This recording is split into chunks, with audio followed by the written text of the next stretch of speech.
নমস্কার। পশ্চিমবঙ্গে জেলা স্তরের প্রশাসনে কিছু অবাধ্য মানুষ চাকরি করছে নাকি? আজকে মুখ্যমন্ত্রী, যিনি এই গুন্ডা রাজের একেবারে শিরোমণি, তিনি যে ভাষায় জেলা শাসকদের চমকালেন, তার থেকে মনে হলো যে একটা আজব দৃশ্য দেখতে পাচ্ছি। তিনি বললেন যে এই যে পশ্চিমবঙ্গ থেকে 1000 বিএলও ট্রেনিংয়ের জন্য দিল্লি গেছে, তিনি সে কথা জানতেনই না। তিনি নাও জানতে পারেন, কিন্তু চিফ সেক্রেটারিকে তো জানাবেন। এ পর্যন্ত ঠিকই ছিল। তারপরেই তিনি যেটা করে তিনি এতদিন ধরে রাজ্যপাট চালাচ্ছেন, ঠিক সেই ভাষায়, যদিও একটু নিচু গলায় ধমক দিয়ে বললেন যে দেখুন, নির্বাচন কমিশন তার কাজ শুরু করে নির্বাচনের দিনক্ষণ নির্ঘণ্ট ঘোষণা হওয়ার পর। তারপর কিন্তু তার আগেও আমরা থাকি, তার পরেও আমরা থাকব। এই কথা বলার অর্থ, ভাই সমঝে চলো, নইলে কিন্তু আমি হালুয়া টাইট করে দেবো। তার মানে দিদি ধরে বসে আছেন যে 2026-এর পরে এ রাজ্যের বুকে আরো ঘোরতর অমানিসার আহ্বান করে তিনিই রাজ্যের মুখ্যমন্ত্রী হবেন। আর একজন রাজ্যের মুখ্যমন্ত্রী একটি সাংবিধানিক পদে বসে সরকারি অফিসার বা কর্মচারীদের পরোক্ষে এই ধরনের হুমকি দিতে পারেন? অবশ্য মমতা বন্দ্যোপাধ্যায়ের পক্ষে সব সম্ভব। এইভাবেই তিনি রাজ্য চালান। আর ভোটের সময় প্রধানত 3টে বিষয় তৃণমূল কংগ্রেসকে প্রতিদ্বন্দ্বীদের চাইতে বেশ কিছুটা হ্যান্ডিক্যাপ দিয়ে রাখে।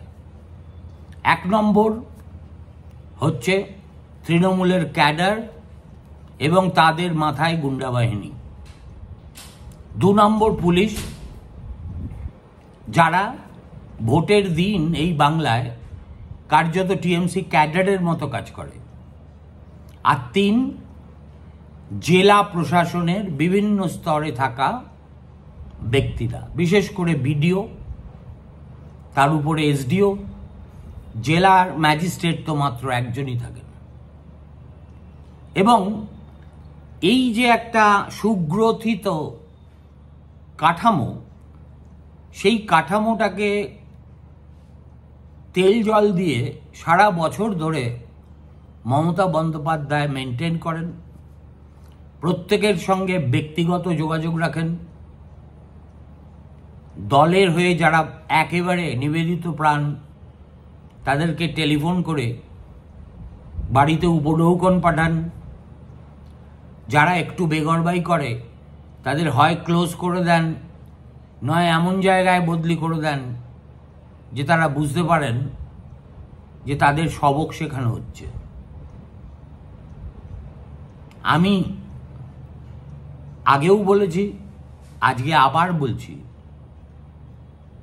ফান্দে পড়িয়া বগা কাঁদতে কান্দে রে। এইরকম ফাঁদে এর আগে গত 2011 থেকে যত ভোট হয়েছে, না লোকসভায় না পঞ্চায়েতে, মমতা বন্দ্যোপাধ্যায় কখনো পড়েনি। আর তার ভ্রাতুষ্পুত্রও আজকে পিসির মতোই এয়ারপোর্টে রিপোর্টারদের কাছে চমকে গেলেন যে অন্য রাজ্যে যদি বাংলাভাষীদের উপর অত্যাচার চালানো হয়, তাহলে পশ্চিমবঙ্গে যে 1.5 কোটি বাইরের লোক কর্মরত, আমরা তাদের উপরেও অত্যাচার চালাবো। এদের হাতে রাজ্য প্রশাসন। এবং এই যে মুখটা আজকে বুয়া ভাতিজার আপনারা দেখলেন, এটাই হচ্ছে রিয়েল মুখ। এই মুখ আসলে গুন্ডার সর্দার আর সর্দারনির। নইলে নির্বাচন কমিশনকে স্তাবক, শাসক দলের হাতের পুতুল, এই ধরনের কথা যদিও চলে, কিন্তু একদিকে শাসানি সরকারি কর্মচারীদের, অন্যদিকে পশ্চিমবঙ্গে থাকা ভিন রাজ্যের বাসিন্দাদের পাল্টা অত্যাচার করার হুমকি, এগুলো কোনো সভ্য সংস্কৃতিবান রাজনৈতিক দলের নেতারা করেন না। এমনকি লালু প্রসাদও করতেন না, মুলায়ম সিংও করতেন না। অথচ তাদের রাজ্যের দুর্নাম পশ্চিমবঙ্গের তুলনায় অনেক অনেক বেশি। দেখুন, সব কিছুতেই একটা কোনো না কোনো সময় এসে ভাঙন ধরতে বাধ্য। কেননা আপনি কিছু লোককে কিছুদিন বোকা বানাতে পারবেন, সবাইকে সব দিন বোকা বানাতে পারবেন না। আর তারপরে আপনার কাছ থেকে আপনারই রাজ্যের সরকারি কর্মচারীরা, সে যেখানেই চাকরি করুক না কেন, এই একটি ডিএর প্রশ্নে যেভাবে অপদস্থ হয়েছেন, হয়ে যাচ্ছেন, সুপ্রিম কোর্টের আদেশ অবজ্ঞা করে আপনি তাদের প্রাপ্য দিতে গড়িমসি করছেন, আপনি কি মনে করেন সরকারি কর্মচারীরা তৃণমূল কংগ্রেসের ভৃত্য? আপনার কথাবার্তা শুনলে মনে হয় যেন সরকার আর দল দুটো পৃথক সত্তা নয়, আপনি এই দুটোকেই মিলিয়ে একাকার করে দিয়েছেন। সত্যিই করেছেন বলেই আজকে আপনার এই দাপট। এবং জানেন, আজকে তো বাংলাভাষীদের নিয়ে এত কথা বলছেন। এই যে আপনার একটা অন্ধকারের সমান্তরাল প্রশাসন, সেটা আপনি চালান যাদের দিয়ে, তাদের 90 থেকে 95% বাংলাভাষী নন, পারতপক্ষে বাংলা বলেন না, বাংলা লেখেন না। এখানে তারা মধু সংগ্রহের জন্য পোস্টিং নেন এবং কোন দেবতা কোন ফুলে তুষ্ট হয় সেটা বিলক্ষণ জেনে আপনাকে তুষ্ট করার জন্য যা করার করে নিজেদের পকেট ভারী করে রিটায়ারমেন্টের পরে স্বদেশে চলে যান। আজকে পশ্চিমবঙ্গ বা কলকাতা পুলিশে উচ্চপদস্থ অফিসারের মধ্যে কজন বঙ্গ সন্তান? এই যে জেলায় জেলায় সুপারিনটেন্ডেন্ট অফ পুলিশরা মাঝে মাঝেই দেখি সাংবাদিক বৈঠক করছেন, একজনও বিশুদ্ধ বাংলায় উচ্চারণ করতে পারেন না। তাদের কথা শুনলেই বোঝা যায় যে চাকরির সৌজন্যে যেটুকু শিখতে হয়েছে সেটুকু তারা শিখেছেন, কিন্তু তাকে বাংলা শেখাও বলে না, বাংলা ভাষার প্রতি তাদের কোনো প্রীতি বা ভালোবাসা আছে বলেও মনে হয় না। বস্তুত এক বিবেক কুমার ছাড়া আমি এই রাজ্যের অবাঙালি পদস্থ আমলাদের আর কাউকে দেখিনি যিনি বাংলায় স্বচ্ছন্দ, বাংলা বলতে পছন্দ করেন, বাংলাকে নিজের রাজ্য বলে মনে করেন, এবং ইত্যাদি এবং ইত্যাদি। অথচ একটা সময় ছিল যখন অবাঙালি অফিসাররাও এ রাজ্যে মুখ্য সচিব হয়েছেন, রিটায়ারমেন্টের পরে এখানে থেকে গেছেন। কৃষ্ণমূর্তির মতো লোককে আমরা দেখেছি, মেনন, তার স্ত্রীও অবশ্য IAS। সুতরাং এমন নয় যে অবাঙালি হলেই তিনি বাংলা বিদ্বেষী হবেন, কিন্তু আপনার জমানায় আপনি ধরে ধরে যাদেরকে নিয়ে এসছেন বা যাদের নিয়োগ হয়েছে, কেননা বঙ্গ সন্তানরা তো আর এই যে cutthroat competition IAS, IPS, IRS এবং অ্যালাইড সার্ভিসেস হওয়ার, সেখানে বহু বছর ধরেই তারা বিশেষ সুবিধে করতে পারে না। বিহার পারে, ওড়িশা পারে, জানি না আসাম ওয়েদারিং পারে কিনা। এইসব দেখলে আমার মনে হয় সেই নবীন সেনের কবিতার মতো, অসভ্য চীন, অসভ্য জাপান, তারাও স্বাধীন, তারাও মহান, ভারত শুধুই ঘুমায় রয়। যাদেরকে এই সেদিন পর্যন্ত খোট্টা বলতে আমরা অভ্যস্ত ছিলাম, ওড়িয়াদের বলতাম উড়ে। স্বয়ং রবীন্দ্রনাথ আমাদের শিখিয়েছিলেন, ঝুটি বাঁধা উড়ে সপ্তম সুরে পাড়িতে লাগিল গালি। তারপরে আর বাঙালি করে কি?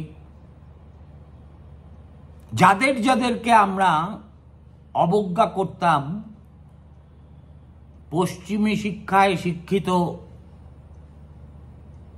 সম্ভ্রান্ত বাঙালি, তারা আজকে সব ক্ষেত্রে বঙ্গভাষীদের কয়েক যোজন পিছনে ফেলে এগিয়ে গিয়েছে। এবার যদি সত্যি বাংলায় SIR হবে কিনা সেটা এখনো পর্যন্ত অনিশ্চিত। কেন অনিশ্চিত, আজকে সুপ্রিম কোর্টে কি হলো সে প্রসঙ্গে যাওয়ার আগে একটা জরুরি কথা বলা দরকার। সেটা হলো যে আনুগত্য অর্জন করতে হয়, শাসন করে চোখ রাঙিয়ে যে আনুগত্য পাওয়া যায়, সেটা কিন্তু ওই বড়র পিরিতির মতো, বালির বাঁধ, ক্ষণে হাতে দড়ি, ক্ষণেকে চাঁদ। সুতরাং beware, madam, if you think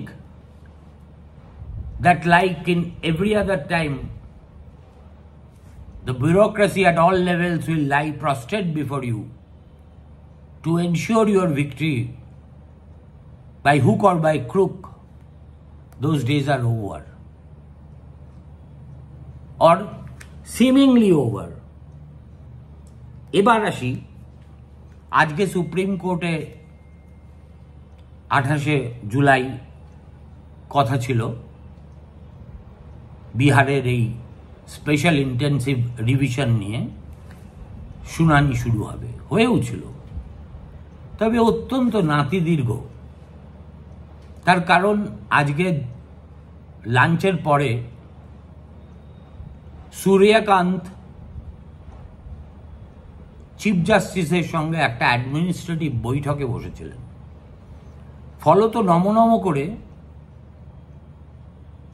মধ্যাহ্নভোজের বিরতির আগেই তিনি খুব সংক্ষেপে বিষয়টা দুপক্ষকেই বলতে দিয়ে শেষে বলেছেন কালকে সকাল 10:30টায় তিনি জানিয়ে দেবেন যে এরপরে কবে ফাইনাল হিয়ারিং হবে, এবং কৌশলীদের কাছে তিনি অনুরোধ জানান কার কতখানি সময় লাগবে সেটাও যদি তারা আগাম জানিয়ে দেন, তাহলে দিন এবং সময় ধার্য করতে বিচারপতিদের সুবিধে হবে। ভেকেশন বেঞ্চে এই মামলাটি শুনেছিলেন বিচারপতি ধুলিয়া ও জয়মাল্য বাগচি। নতুন বেঞ্চে জয়মাল্য আছেন, কিন্তু তার মাথায় আছেন সূর্যকান্ত, যিনি এর পরে গাওয়াইয়ের পরেই সুপ্রিম কোর্টের প্রধান বিচারপতি হবেন, তিনি আজকে যে ইঙ্গিত দিয়েছেন তার থেকে একথা মনে করার যথেষ্ট কারণ আছে যে নির্বাচন কমিশন যদি আধার কিংবা এপিককে খরচের খাতাতেই রেখে দেয়, তাহলে হয়তো সুপ্রিম কোর্ট কোনো একটা জায়গায় প্রতিরোধ গড়ে তুলতে পারে। এটা ভেকেশন বেঞ্চেও এই ইঙ্গিত পেয়েছিলাম। আজকেও সূর্যকান্ত বলেছেন যে দেখুন, আপনারা চেষ্টা করুন এই দুটো স্ট্যাচুটারি যে পরিচয়পত্র সেই দুটোকে যোগ্য স্বীকৃতি দিতে। নির্বাচন কমিশনের লক্ষ্য গণহারে ভোটারদের তালিকা থেকে বাদ দেওয়া নয়, বরং গণহারে ভোটারদের অন্তর্ভুক্তি। ভেরি সিরিয়াস অবজারভেশন, অলদো এটা কোনো লিখিতভাবে তিনি বলেননি। অ্যাসোসিয়েশন ফর ডেমোক্রেটিক রাইটসের কৌশলী বারবার পিড়াপিড়ি করছিলেন যাতে একটা স্থগিতাদেশ সুপ্রিম কোর্ট দেয় এই যে 1 অগস্ট ড্রাফট রোল বেরোবে তার উপরে। সূর্যকান্ত সেই পিড়াপিড়িতে কর্ণপাত না করে যে কথাটা বলেছেন সেটাও কিন্তু খুব সিগনিফিক্যান্ট। তিনি বলেছেন যে আমরা এখনই স্থগিতাদেশ দেব কেন? A draft rule is after all a draft rule. শেষ পর্যন্ত শুনানি শেষে যে আমাদের যদি মনে হয় যে নির্বাচন কমিশন যে প্রসেসটা নিয়েছে তার বেশ কিছুটা বেআইনি, তাহলে তো আমরা গোটা প্রক্রিয়াটাই বাতিল করে দেব। সুতরাং অনর্থক এখন স্থগিতাদেশ দিয়ে আমরা জল আরো ঘোলা করব কেন? নির্বাচন কমিশনের হয়ে আজকেও দাঁড়িয়েছিলেন তাদের কৌশলী ত্রিবেদী। তিনি সূর্যকান্তের বেঞ্চকে মনে করিয়ে দেন যে কেন আধার কার্ড, এপিক বা রেশন কার্ড গ্রহণ করা যাবে না তা সবিস্তারে ব্যাখ্যা করে ইতিমধ্যেই তারা একটা এফিডেভিট সুপ্রিম কোর্টে জমা দিয়েছে। সেটা পড়লেই বিচারপতিরা বুঝতে পারবেন নির্বাচন কমিশনের বক্তব্য কি। তখন সূর্যকান্ত আবার বলেন যে দেখুন, পৃথিবীতে হেন জিনিস নেই যা জাল করা যায় না। অর্থাৎ এই যে নির্বাচন কমিশনের একটা স্পেশাস আর্গুমেন্ট যে all these documents are subject to forgery,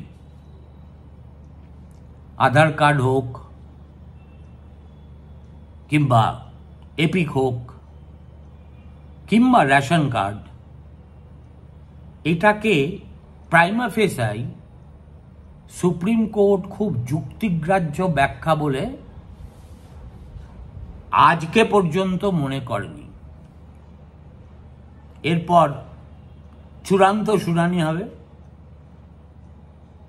ততদিন কিন্তু একটা প্রশ্ন চিহ্ন থেকে যাবে। নির্বাচন কমিশন যে পদ্ধতিতে বিহারে একেবারে আগাগোড়া ভোটার তালিকা সংশোধন করলো বা করছে, সেটাতে জ্যোতিচিহ্ন পড়বে না পড়বে না।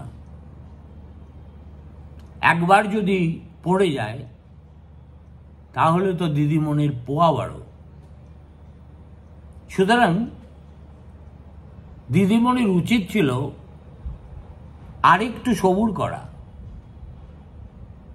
আগে দেখে নেওয়া দেশের সর্বোচ্চ আদালত কি বলছে, তারপর যদি দেখেন শিয়রে সমন, তখন না হয় চমকাতেন। আগে থেকেই চমকে আপনি একটা কাজ করলেন, সেটা হলো আরো ফার্দার অ্যান্টাগনাইজ করে দিলেন আপনার রাজ্যের নিজের কর্মচারীদের। প্রথম কথা, সরকারের প্রতি তাদের যে দায়বদ্ধতা আছে সেখানে লেখা নেই যে নির্বাচন কমিশনের প্রতি তারা দায়বদ্ধ হতে পারবেন না, বরং নির্বাচন কমিশনের নির্দেশ না মানলে কপালে দুঃখ আছে সেটা তারা জানেন। ফলে শ্যাম রাখি না কুল রাখি, এইরকম একটা জায়গার মধ্যবর্তী জায়গায় তাদের অবস্থান। অনর্থক আপনি মুখ্যমন্ত্রী হয়েছেন বলে প্রকাশ্য প্রশাসনিক সভা থেকে, যেটা লাইভ টেলিকাস্ট হচ্ছে আপনার চামচা চ্যানেলগুলোর প্রায় প্রত্যেকটাতে, আপনি হুমকি দিয়ে পার পেয়ে যাবেন, এটা হতে পারে না। নমস্কার, ফিরে আসছি রাত্রি 10টায়।